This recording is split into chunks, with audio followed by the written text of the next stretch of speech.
días, soy Gustavo Pérez. Ya me conocen seguramente de videos anteriores. En este caso estamos presentando en una serie de videos cortos unos temas que complementan en cierto modo lo que ustedes seguramente ya estudiaron en el seminario 7. En este caso nos toca edema. Es un aumento del volumen del líquido intersticial, es indicador de que el intercambio entre el sistema circulatorio y los vasos linfáticos sea alterado, e independientemente de cuál sea el disparador, siempre está vinculado con una filtración capilar excesiva que supera la capacidad de absorción y o un inadecuado drenaje linfático, es decir, dos circunstancias que no necesariamente son mutuamente excluyentes.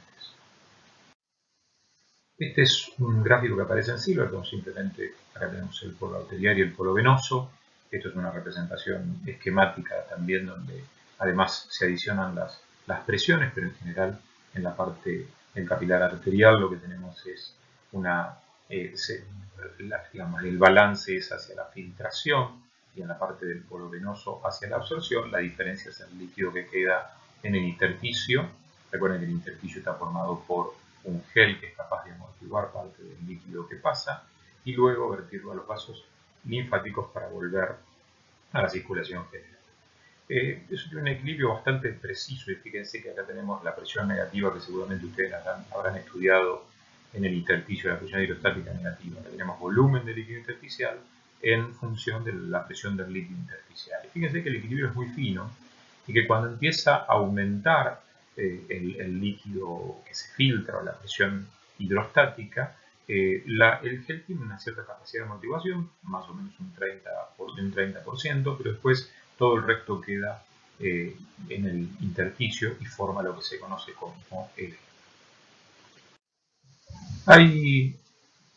Bueno, vamos a empezar con una suerte de clasificación, pero en realidad de acuerdo al origen. Habíamos dicho que algunos podían deberse al aumento de la filtración, y esto es una tablita que saqué de Constanzo, pero fíjense que cuando las causas de una filtración capilar excesiva que supera la capacidad de absorción, podría ser un aumento de presión hidrostática por todos estos factores: dilatación arteriolar con constricción venosa, aumento de la presión venosa, insuficiencia cardíaca, expansión del volumen de líquido extracelular, también por una disminución de la presión coleosmótica de las proteínas, disminución de concentración de proteínas plasmáticas, insuficiencia hepática grave que está vinculada con la síntesis de proteínas, una malnutrición o también en alteraciones renales.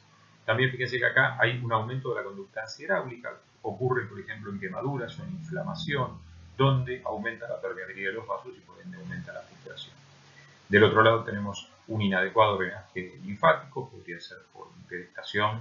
En realidad vamos a ver un ejemplo más adelante de esto, pero nos referimos al sostenimiento de una posición bípeda, la extirpación o irradiación de ganglios linfáticos, infección parasitaria de los ganglios linfáticos.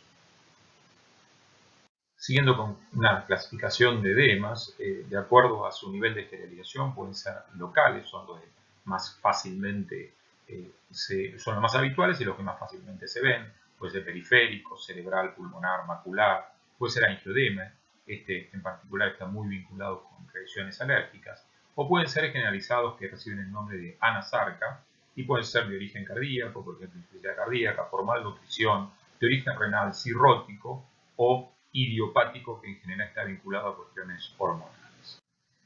Además de por el nivel de generalización, también pueden clasificarse de acuerdo a si son productos de alteraciones linfáticas o independientes del sistema linfático. Los edemas linfáticos son producidos por causas vinculadas a alteraciones en el sistema linfático. Existen los primarios, que pueden ser malformaciones de nacimiento. Muchos están vinculados con afecciones en las partes de las extremidades, y secundarios, que pueden ser por daño adquirido como cirugía de resección de tumores, quemaduras, golpes, infecciones que provocan la destrucción o hipofuncionamiento de este tipo de vasos. Y los edemas dinámicos, el sistema linfático no está alterado y por ende no participa en su generación.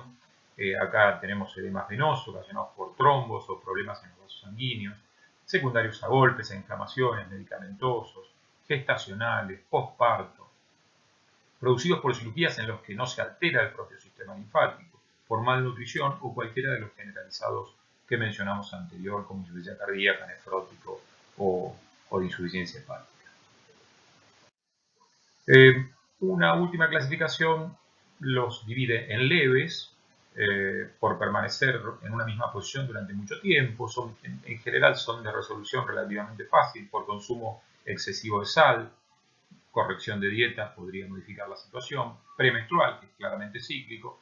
Y embarazo, que es de cuidado porque en determinadas situaciones pueden ser, no ser tan leves, ser severos y necesitan tratamiento específico. Medicamentosos, hay medicamentos, algunos están enumerados acá, que realmente están vinculados con la producción de edemas. Hay que estar muy atento a eso por la sensibilidad de cada individuo a este tipo de medicamentos que son muy usados. Fíjense que aparecen tratamientos antihipertensivos. Acá se menciona, por ejemplo, el enalapril, que es una droga muy inhibidora de enzima convertidora angiotensina 1 en angiotensina 2, que es muy utilizado como antihipertensivo. Y edemas generados como consecuencia de enfermedades graves, como ya dije antes, insuficiencia cardíaca congestiva, cirrosis, enfermedad renal crónica o daño renal, debilidad o daño de las venas, principalmente se observa en piernas, sistema de drenaje linfático inadecuado, deficiencia grave de proteínas. Más allá de la clasificación, la ausencia de tratamiento puede conducir a complicaciones potencialmente severas, entre, que tengamos una hinchazón dolorosa, escozor, dolor cutáneo por el estiramiento de la piel, menor circulación sanguínea en la zona afectada, mayor riesgo de úlceras e infección en la zona inflamada, menor elasticidad de arterias, venas, articulaciones y músculos, rigidez, dificultad motriz y eventualmente muerte, como vamos a ver en el caso de algunas áreas. Bueno, en esta última parte vamos a hablar de algunos ejemplos puntuales de edema. Como ya dije, no vamos a abarcar todo el tema, vamos a dar ciertos ejemplos y vamos a evitar otros, como por ejemplo edema cerebral, que seguramente va a ser abordado por la doctora Salas cuando presente regulación de la circulación cerebral, y respecto a otros, como por ejemplo la parte de la edematización que se produce en las respuestas inmunológicas, solo vamos a hablar de las alergias puntualmente en la última diapositiva. Hablamos anteriormente de la bipedestación. Bueno, somos bípedos, entonces ser bípedo es un problema. Bueno, no, en realidad lo que estamos hablando es la bipedestación cuando mantenemos una posición durante mucho tiempo. Por eso está el ejemplo del granadero. Fíjense que yo acá les traigo una gráfica de la presión venosa en kilopascales en este momento en las extremidades inferiores, que son las que más lo sufren. Estando de pie, estamos en alrededor de 12 kilopascales, y eso, caminando una marcha normal, puede llegar a bajarlo prácticamente al 25%, aproximadamente 3 kilopascales. Esa es la importancia. Esto está directamente vinculado con el efecto compresivo que ejercen la musculatura esquelética cuando estamos caminando y que favorecen la progresión hacia el corazón. Evidentemente, la bipedestación es uno de los desafíos más importantes que tiene el retorno venoso hacia el corazón, pero ya les digo, la actividad física es un buen aliado de esa cuestión. También tenemos los traumatismos. En general, cuando tenemos traumatismos cutáneos, hay liberación de histamina y esto provoca la típica respuesta cutánea de enrojecimiento, de calor y edematización debido a sus acciones locales. Tiene un efecto muy importante vasodilatador y eso aumenta la filtración. Traje esta foto que en realidad la ampolla se parece bastante también a la de las quemaduras. En el caso de las quemaduras, lo que ocurre es que se rompe también la integridad celular, lo cual hay mayor filtración, pero también se rompe parte del gel del intersticio, entonces hay una capacidad de retención muy, muy pobre. También tenemos traumatismos como por ejemplo en este caso la sinovitis de tobillo. Bueno, después tenemos el mixedema hipotiroideo, porque en realidad este tiene alguna particularidad y es que es una de las consecuencias graves del hipotiroidismo.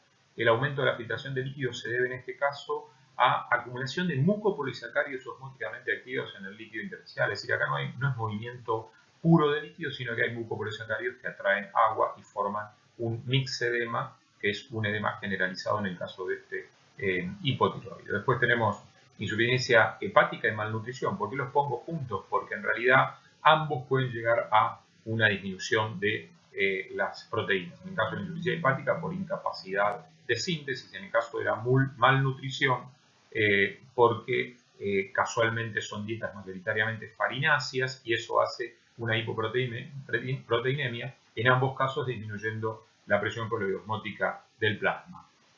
Una de las consecuencias de la hipoproteinemia es la ascitis, es decir, la acumulación de líquido en la cavidad peritoneal. Otra causa de ascitis puede ser la insuficiencia cardíaca derecha, pues se produce un aumento de la presión venosa central, que es la presión en el interior de las grandes venas sistémicas que desembocan en el lado derecho del corazón, causando un aumento de la presión hidrostática en las extremidades inferiores y en vísceras abdominales, y el líquido trasudado procedente de capitales hepáticos e intestinales puede entrar en la cavidad peritoneal provocando ascitis. Bueno, el embarazo es uno de los edemas que se puede considerar leves en general. Habitualmente la síntesis de proteínas plasmáticas de la madre no alcanza a compensar la expansión de volumen, por lo cual hay una disminución de proteínas plasmáticas análoga a lo que sería una malnutrición proteica. En general hay que hacerle un seguimiento porque puede pasar de condición leve a una condición un poco más severa. Edema pulmonar, traje este tejido simplemente porque es muy sensible a los cambios de presión hidrostática. Recuerden que manejamos muy bajitas presiones hidrostáticas en la circulación pulmonar, y pequeños cambios pueden provocar edema. En particular, la insuficiencia cardíaca izquierda es un caso típico de aumento de presión vascular en los pulmones generando edema. Retención de sodio: si la excreción de sodio por el riñón es inferior a la ingesta, principalmente el sodio se retiene en el líquido extracelular, aumenta su volumen, aumenta el volumen sanguíneo, aumenta la presión arterial y puede generar edema. También vinculado con el riñón, pero no necesariamente con el sodio. Algunas alteraciones del riñón terminan produciendo una pérdida muy importante de proteínas por orina, lo cual deriva en una hipoproteinemia y la generación de edema. Por último, para esta diapositiva traje la filariasis linfática, que es una infección parasitaria producida por un nematode que está acá y transmitida por el mosquito Culex. Es endémica de algunas zonas de América, como Brasil, estado de Pernambuco en particular, República Dominicana, Guyana y Haití. El nematode se instala en el sistema linfático, obstruyendo la circulación, formando un linfedema crónico muy doloroso y que provoca discapacidad grave. Acá tenemos simplemente el ejemplito de un individuo con una pierna normal y la otra infectada por el nematode. Para la última diapositiva les reservé angioedema, que es también conocido como edema de Quincke y antiguamente como edema angioneurótico. Se caracteriza por hinchazón de piel, mucosa y tejidos submucosos. Es inducido por alergias, por efecto colateral de algunos medicamentos, por alteración hereditaria del sistema inmunitario. Afecta piel de cara, labios, párpados, mucosa de la boca, garganta y lengua, y puede llegar a otras zonas como manos, pies y genitales. Puede provocar prurito, urticaria, puede durar varios minutos u horas, y si afecta en particular la glotis, puede producir desde alteración de la voz y dificultad respiratoria hasta asfixia. Más allá del estímulo que lo dispara, aparentemente su acción está vinculada con una activación de bradiquinina, un potente vasodilatador que aumenta la permeabilidad vascular, haciendo que aumente rápidamente los líquidos en el intersticio. Esto es especialmente crítico y visible en la cara, donde la piel tiene relativamente poco tejido conjuntivo y el edema se puede desarrollar con facilidad. Acá simplemente les dejo un grafiquito en general de donde aparece. Está en inglés, de paso, para que practiquen el idioma y vean todos los lugares que puede atacar el angioedema. Bueno, muchas gracias por su atención. Hasta aquí llegamos.